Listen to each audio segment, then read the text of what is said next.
Copyright disclaimer. Under Title 17 U.S.C. Section 107, allowance is made for fair use for purposes such as criticism, comment, news reporting, teaching, scholarship, and research.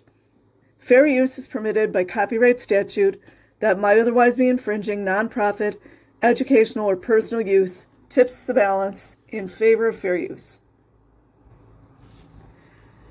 Scientology, A History of Terror and Abuse by Craig Branch.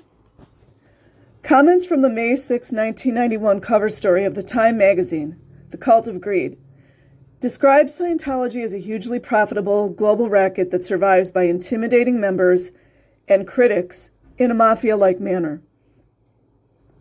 Scientology is quite likely the most ruthless, the most classically terroristic, the most litigious, and the most lucrative cult the country has ever seen. Pages 32 through 33. In the same timepiece, Vicky Asnerin, formerly one of Scientology's 6 key leaders, is quoted as saying this is a criminal organization day in and day out, page 33.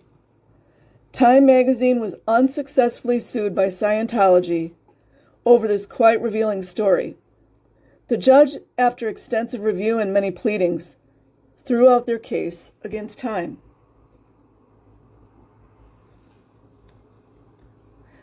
As noted above, Scientology has been called a terroristic criminal cult. Much evidence exists to demonstrate the validity of these charges made against Scientology. There are immutable internal policy letters or scriptures of Scientology. There are numerous civil and criminal convictions of the church itself and various leaders and members in the United States and other nations. All the above combined with testimonials of many people abused by Scientology to establish a history of institutionalized harassment and suppression of its critics.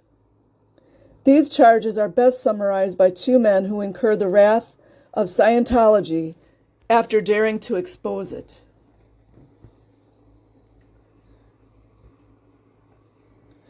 One of its critics was senior editor for Reader's Digest, Eugene Methvin. After researching and publishing 2 articles in his magazine highly critical of Scientology and detailing the harassment which followed, he wrote, Scientology is far more than a mere religion.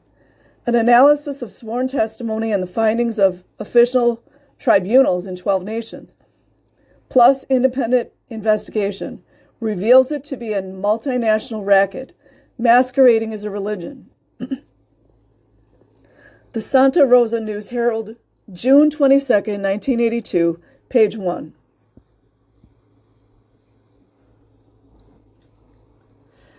Boston attorney Michael Flynn and 6 other colleagues wrote, there is substantial, perhaps overwhelming evidence to support the conclusion that despite Scientology's attempted religious front, it is in reality a criminal, fraud-ridden, commercial profit-motivated enterprise engaged in the practice of psychotherapy with a military structure and operational methods designed to accumulate money, information, and power.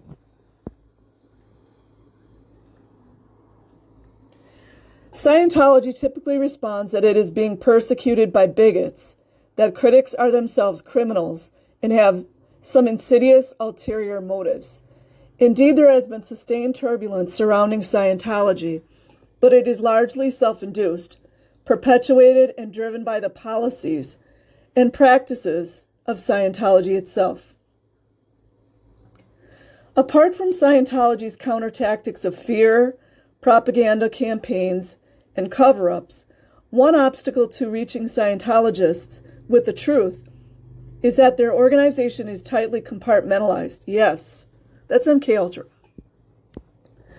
It can be a long and expensive process before members are exposed to all of the policies and mind control techniques of Scientology. Thus, individual Scientologists are at different levels of indoctrination and understanding of the totalitarian nature of Scientology. By the time Gitta, true name withheld by request, a former Scientologist in Germany and mother of 3, understood the true nature of Scientology, She had lost her husband and over $315,000 to the organization. She states that she joined Scientology believing that it was a warm-hearted organization, out to save the world and its economy, that it wanted to build a world without criminality and drugs. That's from Chicago Tribune, February 10th, 1997, page 19. Now she believes much differently.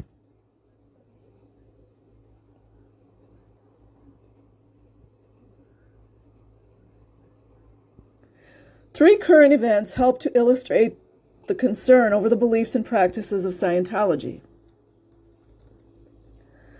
The death of 36-year-old Lisa McPherson while in the care of fellow Scientologists at the Clearwater headquarters, names, has led to an ongoing investigation by Clearwater Police. Oh yeah, we could trust that.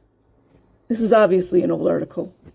And has been the focus of numerous stories in the Tampa Tribune, St. Petersburg Times, the New York Times, local media, NBC Nightly News, and episodes of Inside Edition. There is a history of conflict between Scientology and the governments of several European countries. Europe is more conservative than America concerning its understanding of freedom of religion. Governments and courts are more willing to scrutinize and restrict groups that identify themselves as religions, yet have a history of abuse or subterfuge. In Germany, which is understandably sensitive to totalitarian, anti-democratic organizations and movements because of its recent past, Nazism and Communist East Germany, Scientology is viewed by many as an actual and potentially serious threat to the state.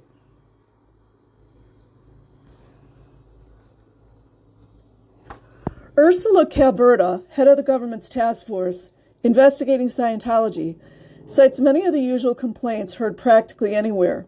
They, Scientology, have established their church. Los Angeles Times, February 6, 1997, page Alpha 6. The complaints involve brainwashing members into thinking it was ethical to commit tax evasion, fraud, and other crimes, like child abuse, and manipulating people into giving up huge sums of money for personal growth seminars.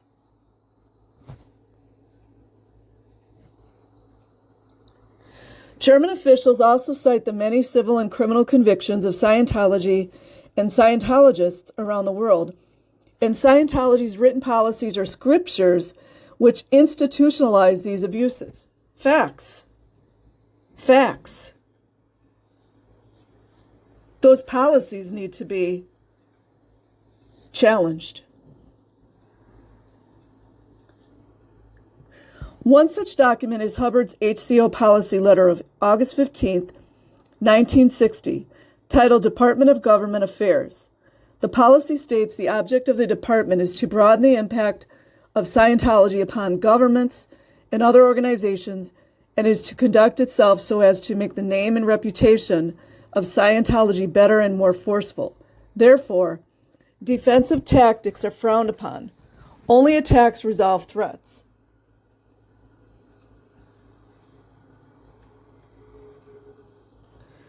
Hubbard continued, in the face of danger from governments or courts, there are only two errors one can make. A, do nothing, and B, defend. The policy directs Scientologists to make enough threat or clamor to cause the enemy to quail. I bet Rinder knows about that. Make every attack by us also sell Scientology. Win. If attacked on some vulnerable point by anyone or anything, or any organizations, always find or manufacture enough threat against them to cause them to sue for peace. Always attack. Page 484, emphasis added.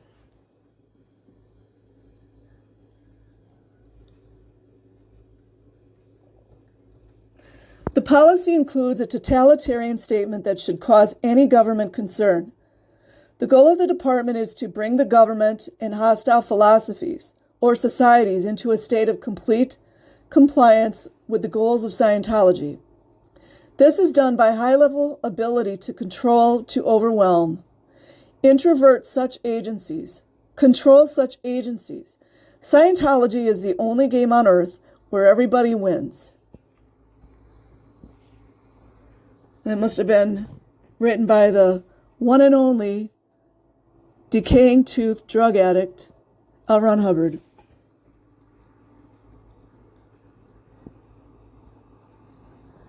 A chain of events resulted in the German government's decision to put the Church of Scientology under nationwide surveillance by counterintelligence agents because it contends that the church is a threat to democracy. AP report June 6, 1997. Monitoring by federal and state anti-extremist watchdogs is justified, said Women and Family Affairs Minister Claudia Nolte, because our citizens must be protected against the unscrupulous profiteering of Scientology. Reuters report June 6, 1997.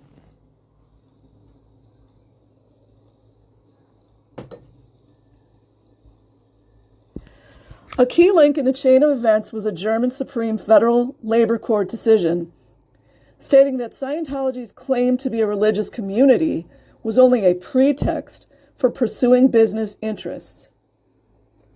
It is insufficient for a group to proclaim itself a religious community. The spiritual content and appearance of the community should reflect its religious nature.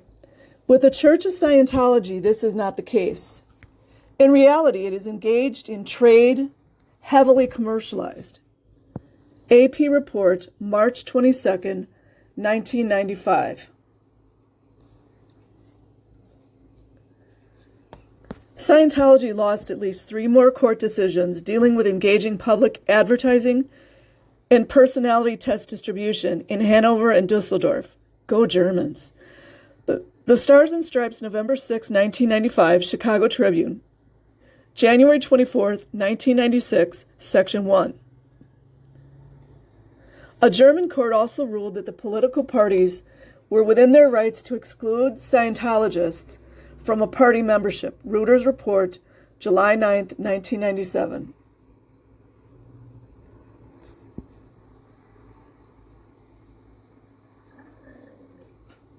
True to their always attack policy, Scientology began to retaliate.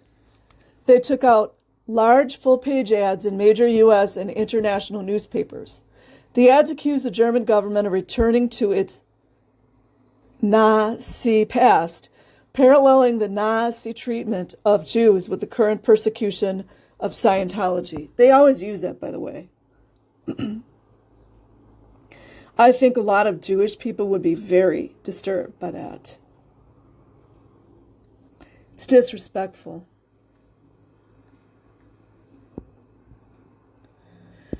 Scientology celebrities John Travolta and Tom Cruise and others were used to send a highly publicized celebrity letter from the U.S. entertainment industry to the German government with the same sort of charges. The letter included the names of Dustin Hoffman, Goldie Hawn, Oliver Stone, Larry King, Gore Vidal, and 29 others. Washington Post, January 14, 1997.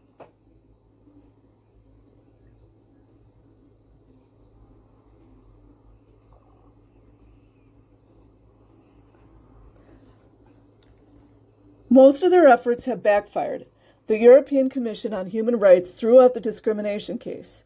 Their comparisons of the treatment of Scientologists with the Jewish Holocaust drew angry and loud protests from Jews in the U.S. and Germany. Yeah, I would think so. While Secretary of State Madeleine Albright and the State Department rightly did issue a mild rebuke to the German government for its actions against some individual members of Scientology, they also issued a strong denunciation of Scientology's ads, calling them historically inaccurate and totally distasteful. AP report, February 17, 1997.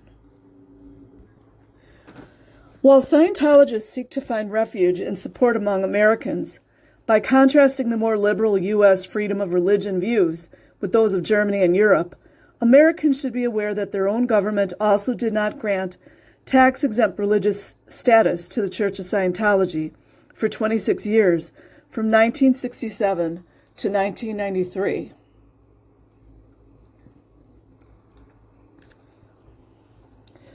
The sudden and secret 1993 capitulation to Scientology by the IRS provoked bewildered suspicion for many.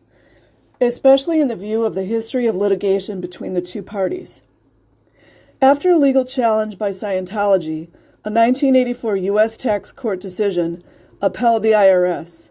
The court found that Scientology's continued operation was for a substantial commercial purpose, and it was founded for the primary purpose of gaining tax-exempt status to serve the financial goals of other non-exempt entities. It thus ruled that the Church of Scientology was not to be allowed tax exemption. Wall Street Journal, March 25, 1997, A18, case number 581 through 88T, Church of Spiritual Technology versus the United States. The decision was upheld by the U.S. Appeals Court, and the U.S. Supreme Court refused to consider it only 1 year before the IRS reversal. The U.S. Supreme Court had also found for the IRS in 1989 in another suit where a Scientologist wanted to be able to deduct charges for his Scientology counseling auditing. Wall Street Journal, March 25, 1997, A18. The tax court utilized the records captured during an FBI raid on Scientology headquarters in 1977. Those records demonstrated that the church had, for the previous 8 years, perpetrated a conspiracy involving manufacturing and falsifying records to present to the IRS, burglarizing IRS offices and stealing government documents, and subverting government processes for unlawful purposes. Wall Street Journal, March 25, 1997.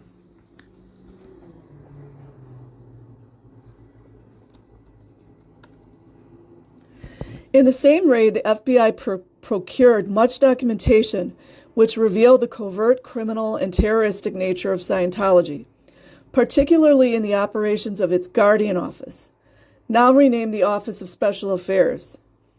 This was a special arm of Scientology which carried out Hubbard's watchdog and preservation policies. It was directed by none other than Hubbard's wife, Mary Sue. The raid uncovered numerous plots and covert activities designed to intimidate and silence, by one means or another, any opposition to the advance of Scientology.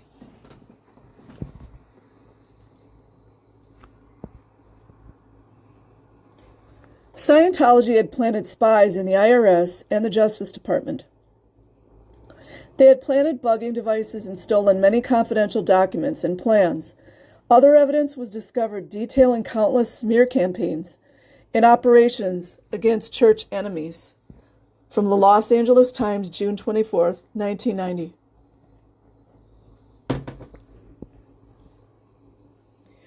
In court cases stemming from the 1977 FBI raid, 11 of the church's leaders, including Mary Sue Hubbard, were convicted of conspiracy and burglary and received 5 years in prison.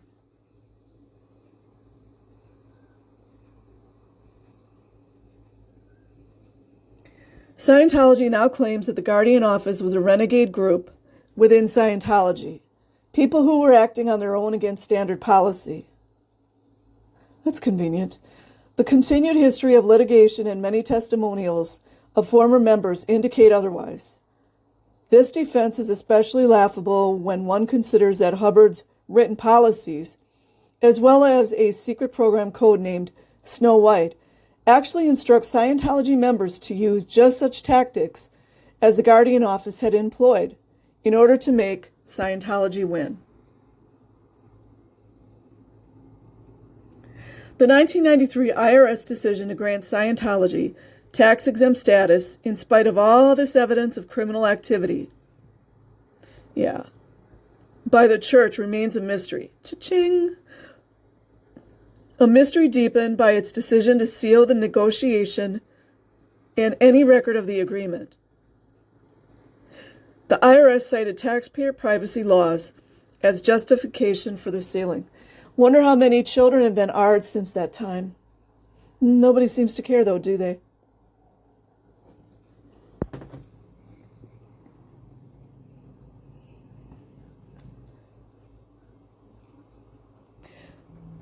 But Tax Analyst, a taxpayer lobby, notes that the privacy laws pertain only to individuals under Section 6103, not to tax-exempt organizations. Psst, big surprise. Section 6104, which provides public disclosure. Wonder if anybody could file like a request about this. I'm not sure. Tax analysts filed a lawsuit to force disclosure and won the first round. The court has ordered the documents released to the court to review and determine their status. A year and a half later, however, Judge Thomas Hogan has yet to release or rule on the status of those documents. Boy, the corruption is real, isn't it?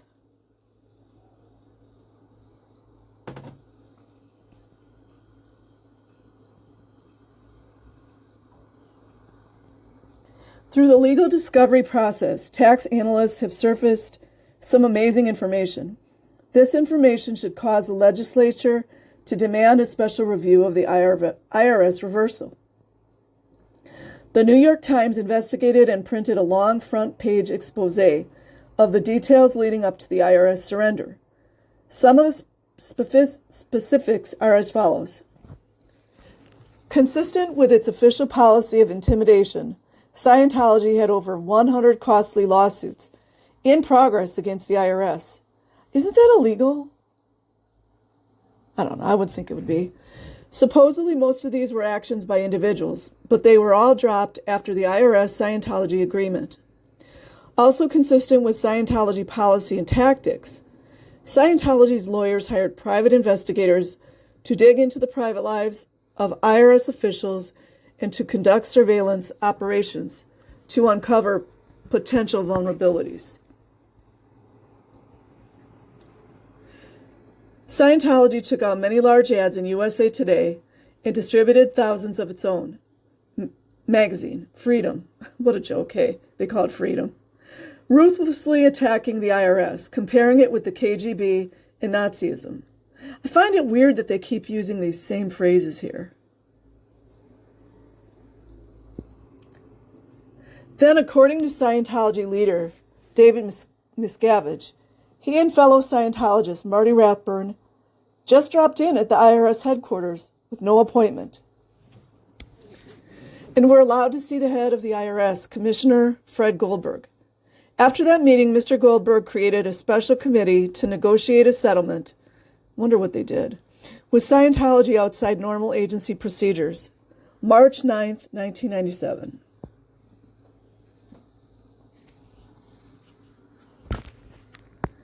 Later, Miscavige addressing 10,000 cheering Scientologists. Oh, that's a little exaggerated, wouldn't you think?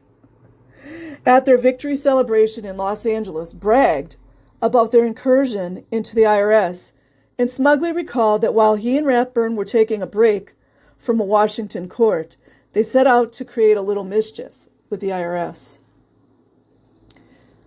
Miscavige said that he told the IRS building security that he didn't have an appointment, but if Goldberg was informed they were from the Church of Scientology then, I'm sure he'd love to see us. Apparently I was right. We did see the commissioner and the rest is history. Videotape on file.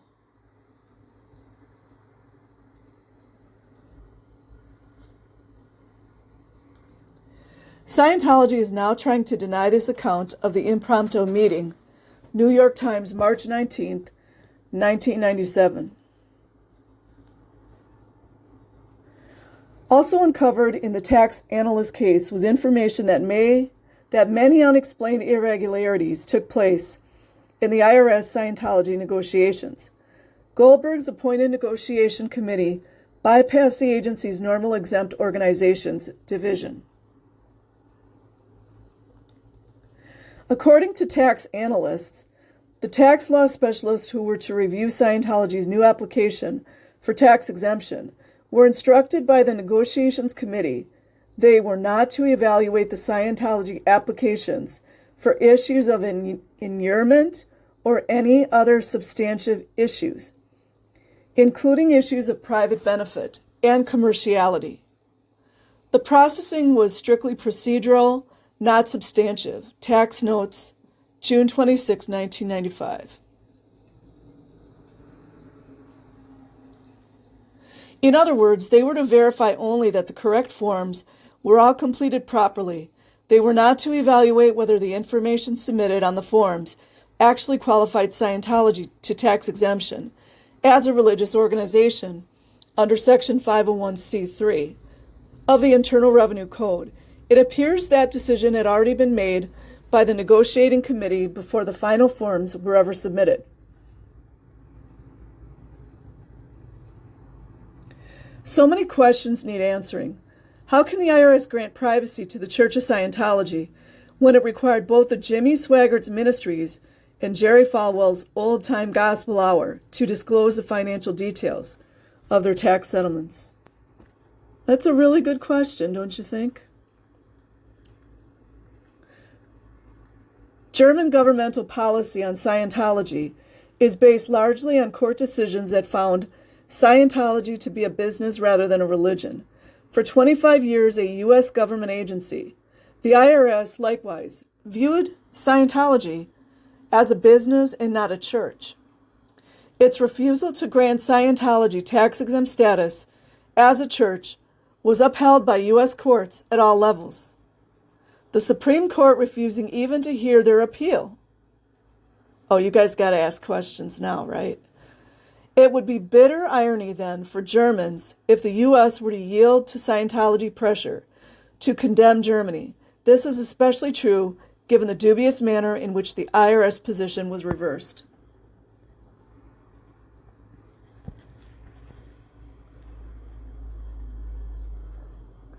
Many of the scandals, investigations, and convictions that have plagued Scientology have resulted from actions taken under the authority of Hubbard's personal directives contained in HCO policy letters. These are regarded as scripture by Scientology. L. Ron Hubbard, founder of Dianetics and Scientology, page 1. They were given to direct Scientology policy and were not to be changed or abrogated except by Hubbard himself. Scientology Policy Directive 19, July 7, 1982. In addition to the Department of Government Affairs policy described earlier, Scientology has a policy defining an enemy or critic of the church as a suppressive person, or SP. Hubbard wrote, a suppressive person or group is one that actively seeks to suppress or damage Scientology or a Scientologist by suppressive acts. A suppressive person or group becomes fair game. HCO Policy Letter, December 23, 1965.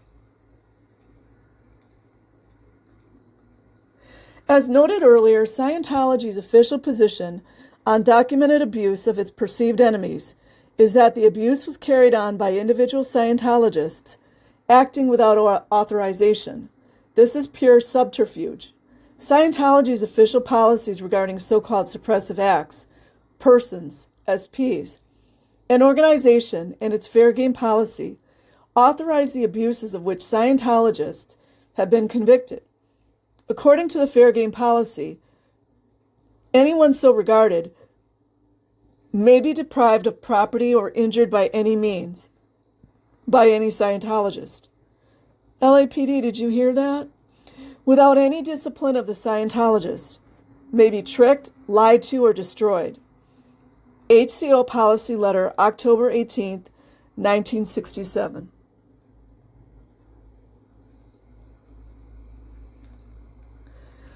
When this fair game policy became public, it caused and is causing many problems for Scientology. Scientology attempts to deny its continuation by claiming Hubbard canceled this order 1 year later. But HCO Policy Letter of October 21st, 1968 only says that the practice of declaring people fair game will cease. It causes bad public relations, emphasis added. It specifically does not cancel any policy on the treatment or handling of an SP. Obviously, the concern of this so-called cancellation was not about abuses committed, but over public image, and it only means that formal declarations naming people as fair game will cease. However, one may still be condemned as a suppressive person, and as a suppressive persons are ipso facto Fair game. No formal statement of there being fair game is needed. A number of subsequent court cases and other documents in Watchman's possession indicate this terroristic policy continues.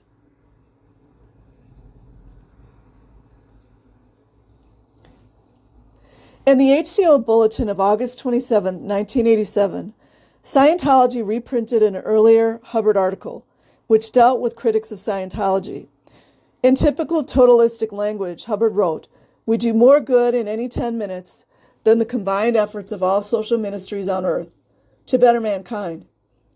It is totally hopeless and fatal not to be a Scientologist."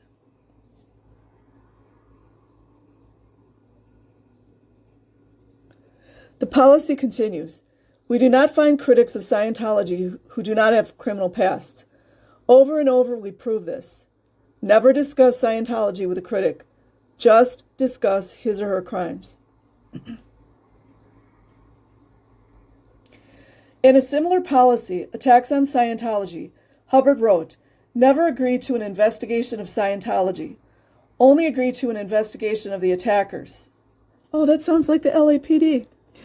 Start feeding lurid blood, sex, crime, and actual evidence on the attacker to the press. Make it rough on attackers all the way.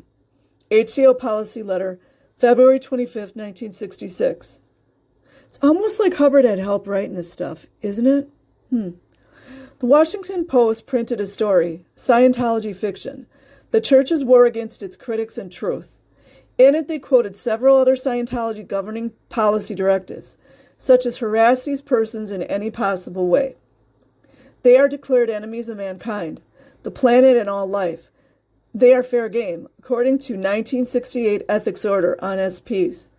Never treat a war like a skirmish. Treat all skirmishes like wars. December 25th, 1994.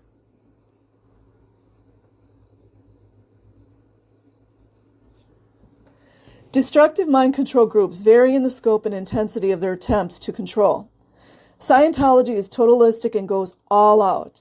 In every bound Scientology technical bulletin, volume is found printed the order Keeping Scientology Working.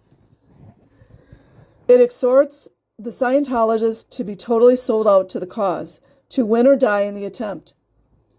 Only the tigers survive. It's a tough universe. We'd rather have you dead than incapable. Wonder how many Scientologists had to live up to that one.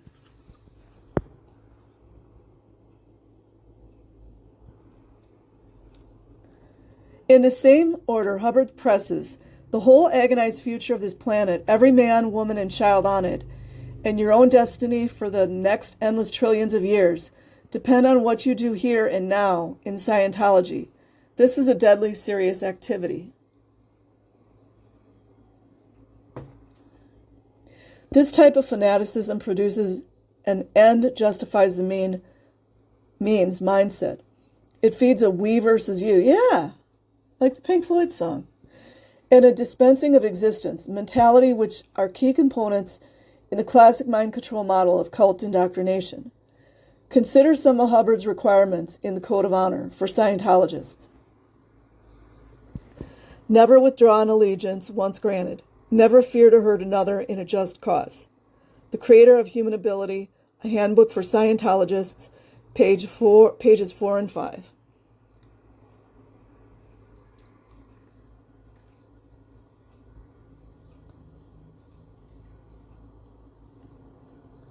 Hubbard even wrote a training routine that, in typical cult fashion, justified lying to those who would impede Scientology. LAPD, did you hear that? Wow. He called lying to outflow negative data effectively. Intelligence Specialist Training Routine, TRL. Scientology denigrates non-Scientologists as WOGs or raw meat. No, it means something different than that. Well, raw meat is one term. In fact, describing many Scientologists, Hubbard writes any person from 2.0 down on the tone scale, which, by the way, Hubbard was, just so you guys know, should not have in any thinking society any civil rights of any kind. Science of Survival, Part 1, page 131. Wish people could get a hold of some of these books. Anyways, the tone scale is Hubbard's rating or classification of emotions. Hubbard assigned level 2.0 to antagonism. That's anyone asking questions, by the way. Emotions rated still lower included, but are not limited to pain, 1.8. I guess that's why Hubbard was taking all those drugs, huh? Anxiety, 1.02. Sympathy, 0.9. Can you imagine that? So you're not supposed to have any sympathy or care. Imagine what happens to the children, right? Propitiation, I don't know what that is, 0.8. Grief, 0.5. Just think of how Reese explained the funeral of her husband. Making amends. Wow, so you can't make amends. 0.375. What is Scientology? Page 150. Hubbard, who Scientologists repeatedly assure us was mankind's greatest friend. Please. I said that myself. E.g. L. Ron Hubbard, a profile, page 100. Would deny any civil rights of any kind to persons experiencing the emotions named above. Also, it includes gay people. Watchman Fellowship has experienced some of Scientology's harassing tactics, but we will not be deterred from exercising our freedom of speech and religious practice. Scripture requires us to expose the unfruitful works of darkness. Well, he would know, wouldn't he? Might as well expose yourself. Ephesians 5:11-13. Scientology continues to add to its legacy of abuse through the implementation of its policies. That is from Watchman Fellowship. Definitely going to be checking out more of this site. I will put the link in the description box. Like and subscribe if you choose. And otherwise, have an amazing day or an amazing night wherever you are. Peace.